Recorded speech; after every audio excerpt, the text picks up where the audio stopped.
প্রিয় দর্শক, শুভেচ্ছা নেবেন।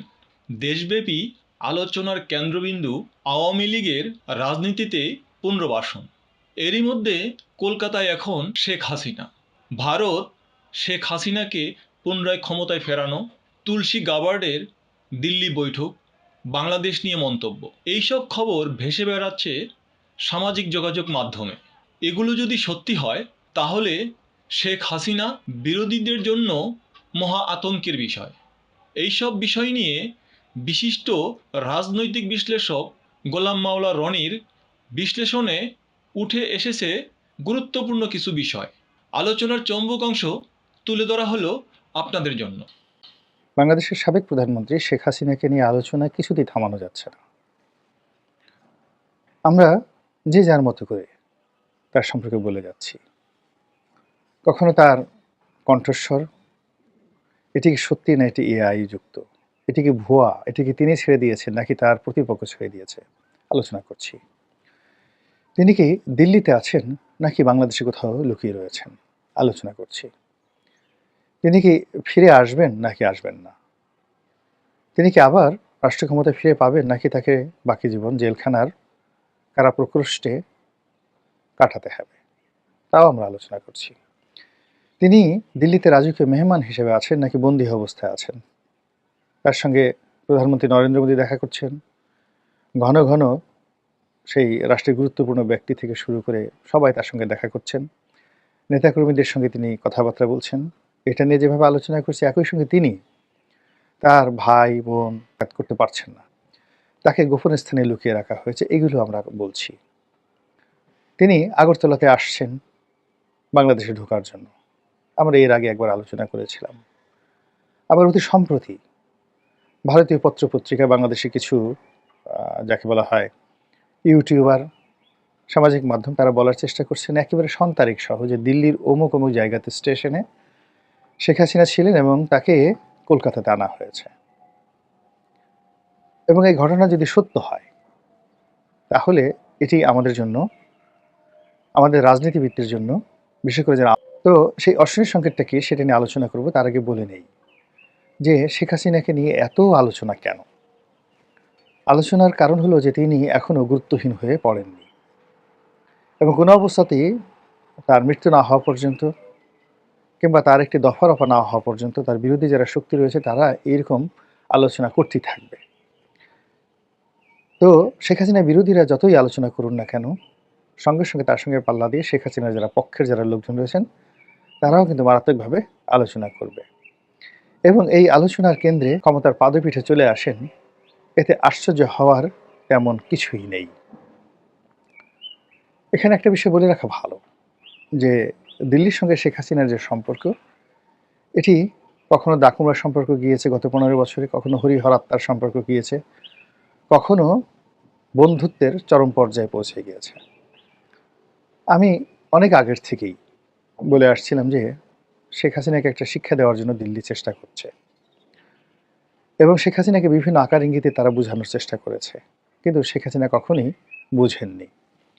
তার মধ্যে একটা অহমিকা বোধ ছিল যে তিনি জাতির জনকের কন্যা এবং তার পিতা যেভাবে মনে করতেন যে বাংলাদেশের জনগণ তাকে ভালোবাসে, শেখ হাসিনার মনের মধ্যে এখনও ধারণা যে তিনি এয়ারপোর্টে এলে লক্ষ লক্ষ কোটি কোটি মানুষ তাকে অভ্যর্থনা জানাবে এবং তিনি এদেশের মানুষের জন্য যে কাজ করেছেন, এদেশের মানুষ জীবন দিয়ে হলেও তাকে রক্ষা করবে।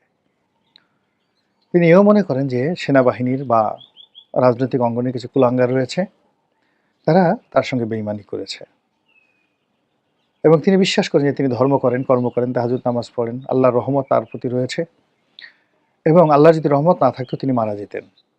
যে পরিস্থিতি তৈরি হয়েছিল 2024 সালের আগস্ট মাসে, তাতে তিনি মারা যেতে পারতেন।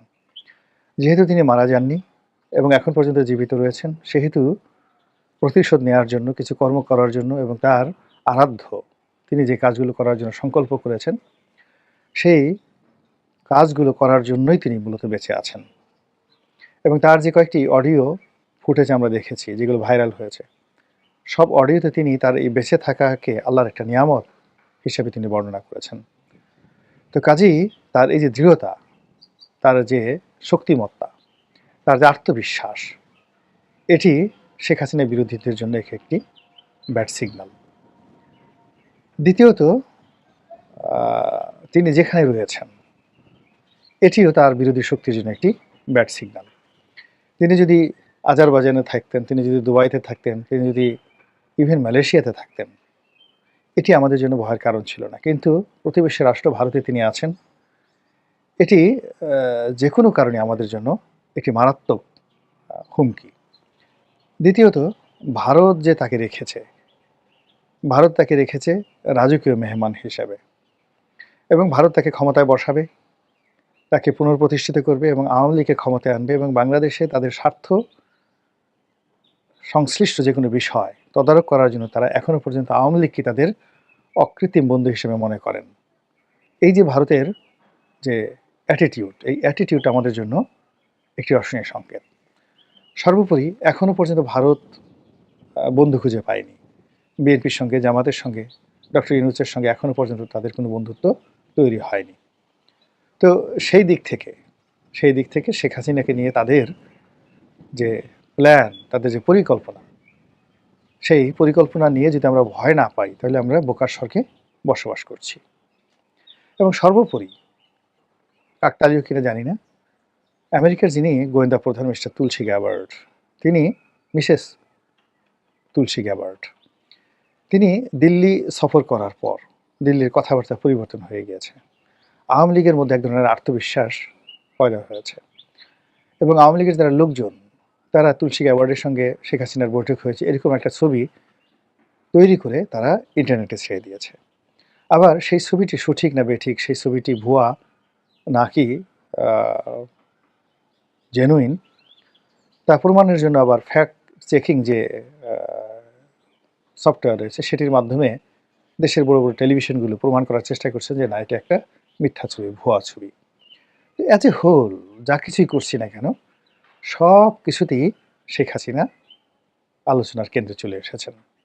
এবং তুলসী গ্যাবার্ড দিল্লি ত্যাগ করার পর যখন শেখ হাসিনাকে আবার কলকাতা আনা হলো বা আনা হয়েছে, এরকম ঘটনার কথা যখন আমরা শুনতে পাচ্ছি, এবং এই ঘটনা যদি বিন্দুমাত্র সত্য হয়ে থাকে, তাহলে আমাদের খবর আছে। এর কারণ হলো আমরা জানি আওয়ামী লীগের বেশিরভাগ মানুষ এখন যারা পলাতক কলকাতাতে আছেন, দলের শীর্ষ নেতৃবৃন্দ।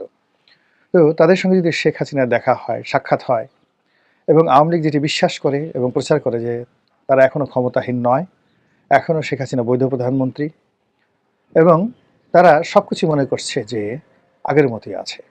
তো সেক্ষেত্রে কলকাতাতে বসে তারা যদি সেই 1971 সনের মধ্যে একটি প্রবাসী সরকার ঘোষণা করে, এবং সেই প্রবাসী সরকারের পক্ষে যদি তারা প্রচার চালায়, প্রোপাগান্ডা চালায়, একেবারে বিসমিল্লাতে তারা চীনকে না পেলেও রাশিয়াকে পেয়ে যাবে, ভারত যদি স্বীকৃতি দিয়ে দেয়, বিশ্বাস করেন বাংলাদেশের জন্য একটা প্রলয় হয়ে যাবে, রীতিমতো প্রলয় হয়ে যাবে।